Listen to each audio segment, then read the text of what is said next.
Hey, hello, folks. Welcome to housecoat chat number 47. Amazing, isn't it, folks? I have been trying to get an audience here, and it's show number 47. It's all fun. It's all for entertainment, my fun, folks. Your enjoyment, hopefully.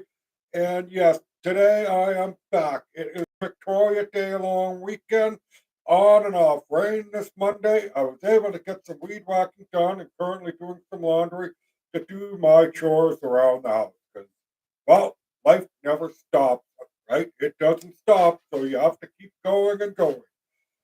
All the craziness, folks, everything that's going on. We just had our election. We just had a whole host of stuff.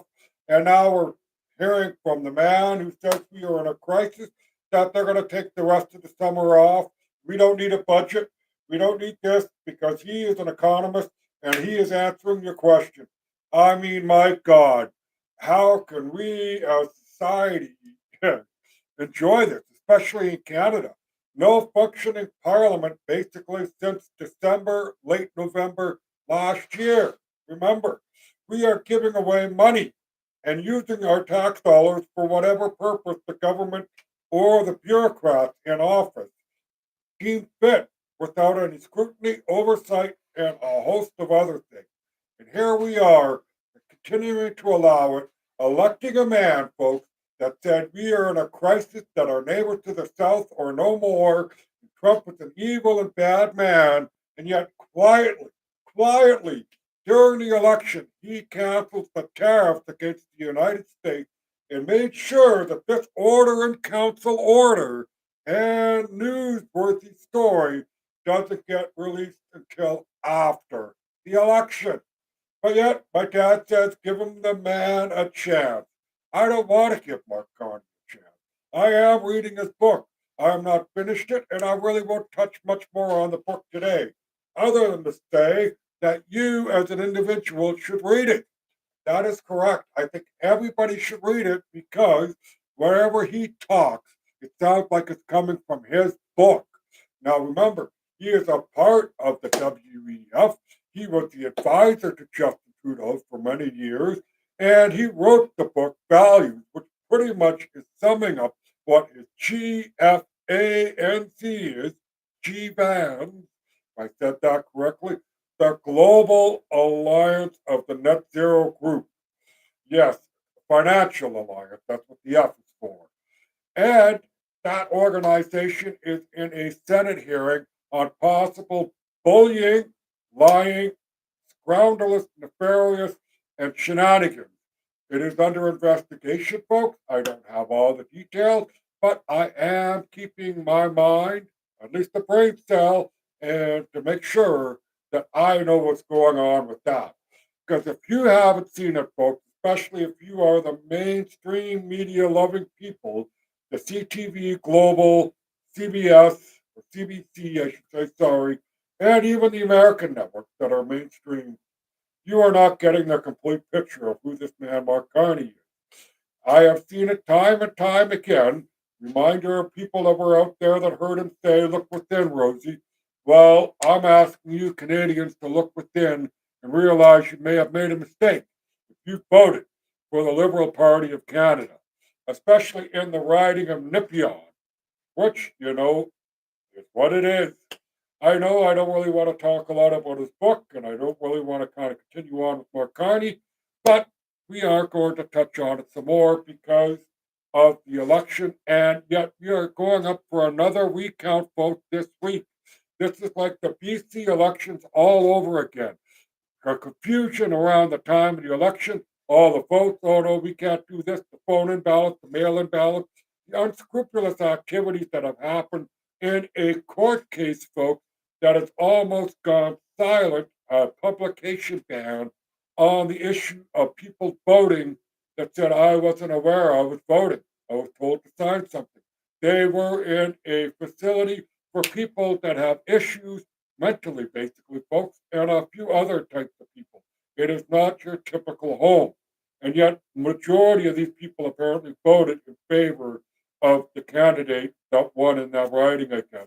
It is confusing. It is a lot to digest. But after listening to MCGA, which is Make Canadian Canada Great Again, his account on X and his videos on YouTube, the shenanigans that Election Canada is doing, the judicial recount that is going on, the problem that people are having that are really, really watching these things is where are they coming up with these votes and why they're mostly favoring the Liberals. That is right. I want to shout out to the guy who runs the Bloc Quebecois. Yes, I love his answer. I do not care for misinformation, disinformation. I care about what is the truth, and I would like to make sure that this riding in Quebec is properly vetted for its votes, and hopefully a recount or a by election will happen. Shout out to him. Puzzled by the Progressive Conservative Party for not speaking out more. Yes, maybe some other minor people might have said something, but nothing to the grand scale. That is like in the Americans during the 2020, the election in 20 or 2000 with George Bush and Al Gore. Remember that one? The hanging Chad ballot? Yes. Folks, election should be simple again. And I don't really want to talk about election stuff because the YouTube may be flagging my video. I am not trying to say that there's nefarious things going on. What I am trying to say is that there are people that are in organizations, whether it is Elections Canada or anywhere else, that are nefarious, who think that they know better than everybody else and they will tip the scale. I'm not saying it's the CEO of the, Elections Canada, but I could say that in certain ridings, in certain areas where people get together who may be of a certain persuasion or certain ethnic group, and whatever reason they may have, but they are going to tip the scale in their person's favor. Now, I know when 2020 broke out, and we all watched it, and I remember the fact that who was leading, and in the morning wake up to say, what the heck happened there? Well, I honestly think that we need to go to 1 day voting again. And I remember in the 80s, 1 day, I think people were given time off, half a day off, go vote, come back to work. Now I think it's 3 hours you're allowed to leave to go vote and come back. But we need to go back to 1 day voting. Just one simple day, paper ballot, have teams of counters that are unbiased and mixed up with all the different people that are in, electing, like an NDP candidate representative, a CPC candidate representative, even a PPC party representative. Yes, Maxine Bernier's thing. I don't understand Max. I don't understand the PPC. Great platform, great ideas that should be discussed in the election, but the self sabotage that Max does to that party and its esteemed, intrigued by the Canadian voter. Trying to think of words there, but yes, he is a strange bird, and I honestly don't think he is really out for the people of Canada. That is my opinion. Like I said, I think they have great ideas, just that I wish they could be more prominent, I guess, or whatever. I just don't see them getting anywhere at all, considering of the shenanigans they themselves do online. I've even chatted, had conversations with some people that are PPC supporters, and yes, they are decent, but you know what? Let's get off the election. Let's go to the Oscars. Over the weekend, I had some really great news that there's going to be a stop order by the District of Kootenay regarding the carcasses of these animals being transported out there after the call. And now CFIA, the Canadian Food Inspection Agency, is going to go ahead with the call at a time of their choosing and a place that they're choosing, basically, and it won't be announced until it's the day.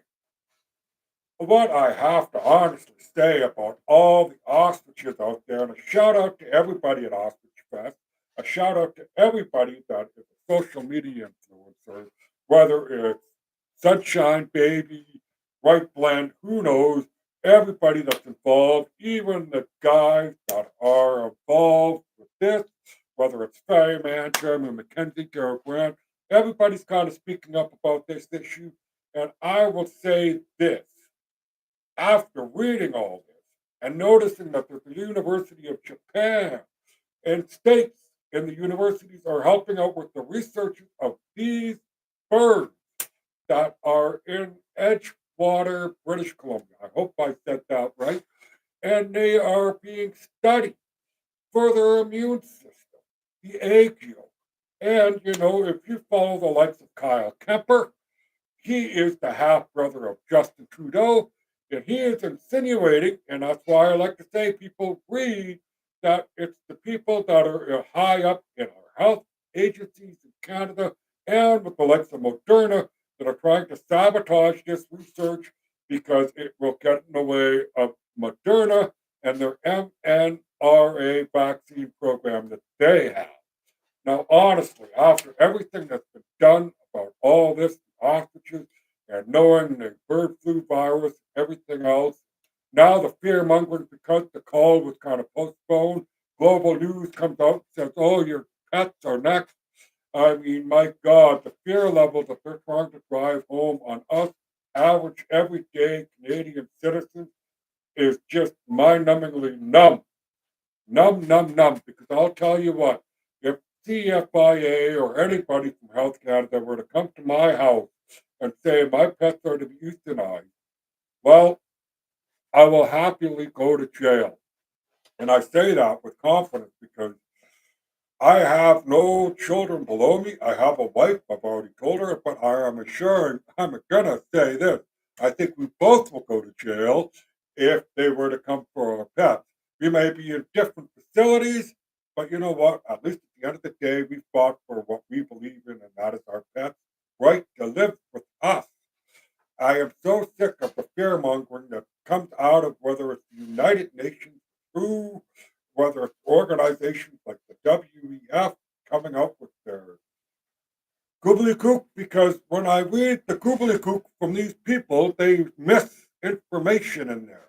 And by misinformation, people, I'm saying they're actually cherry picking their data to fit their narrative so they can browbeat us dull citizens, I guess that's the way they look at us, into doing what they want. Case in point, look at who we just got selected in our House of Representatives as our sitting Prime Minister, who has not actually set foot into the House of Commons and debated one issue at all in any issue that is regarding Canadians anywhere, other than to say that the climate change stuff, censorship stuff, and the funding of money to different government programs, including, I will say, about $44 million today from Michelin to help upgrade their plant to make EV tires. But meanwhile, folks, what is going on with a lot of these battery companies in Canada, these car manufacturing, and the public in general is not interested in buying EV vehicles. And yet we are pumping money like they are refugees coming off the boat to stay in a hotel in Niagara. Now you go try and book a vacation in Niagara and see if you can see the falls without having all the refugees and immigrants sitting around the hotel. I mean, yes, it's nuts. I know I'm talking about the ostriches, veering off on topic, but I am ranting away today because it is Monday and I've been doing yard work and thinking this stuff. I honestly think that you people need to wake up. All of us need to wake up and be a little more vocal. I mean, like the Maid thing that came out today about the need to tell children that you do not need your parental consent to commit death if you so choose to, if you are of a sound mind teenager. Now, honestly, has any teenager who wanted death back in the day or that you know of is of sound mind? I don't think there's any. Now, the only thing that I can honestly say that I can agree with is that if that teenager is of sound mind, but the parents are refusing to allow the child to die because it's an inoperable cancer, and he just wants to go soon, but the parents, religious beliefs and everything else, I will say let the kid make that decision if it's not going to be a favorable outcome. But I will say that I will not allow a child to die because they're upset that their favorite Pokemon character is no longer available or on the shelf, so they can apply for Maid. Now, the brochure I saw today had something in it that really disturbed a couple of things. And one is 1 in 10 people looking for mental health help have to wait 4 months to receive help. Well, that's Canadian free healthcare for you. Second thing was the line below that line that said it only takes up to 3 months from the time of the application for Maid to achieve your outcome. I'm not using an exact words, but that, in a nutshell, is disturbing. You may, in 1 in 10 of you, may have to wait longer than 4 months to get help. But hey, 3 months or less, you can off the problem sooner. Other thing that I did not like in this pamphlet, considering this is supposed to be a country of free healthcare, is that your health may be too expensive to fix. Now, I'm going to remind people and all of you, and I'm going to look you right in the camera here because I know this is true. A court ruling happened within Canada regarding the government and its duty to care for its citizens. The court sided with the government, saying the government has no duty to care. Don't you see how our society is drifting slowly worse? They are trying to tell us that, oh, we have a great, robust health care, but quietly handing you a pamphlet and giving you a nudge saying, maybe this is where you need to go. No, nay, nay, heck no. Awful, awful, awful, awful. Yes, Maid thing is awful, and I don't wish it on anybody. I like trying to have my shows upbeat in the way. I like to try and say that it's not all doom and gloom. And I know this show is not the greatest or whatever, or my rant is not the greatest, but I will say I'd like to have more humor and stuff, but it bothers me, especially the Maid thing this morning, why I'm kind of doing a show. I guess I am trying to say we need to spread the word, stop this corrosion of society where we deem life as I guess, a ledger number in the book of the government. No emotional attachment, no human dignity, no nothing, other than the fact that you, as a citizen in Canada, are being reminded that the government has no duty to care.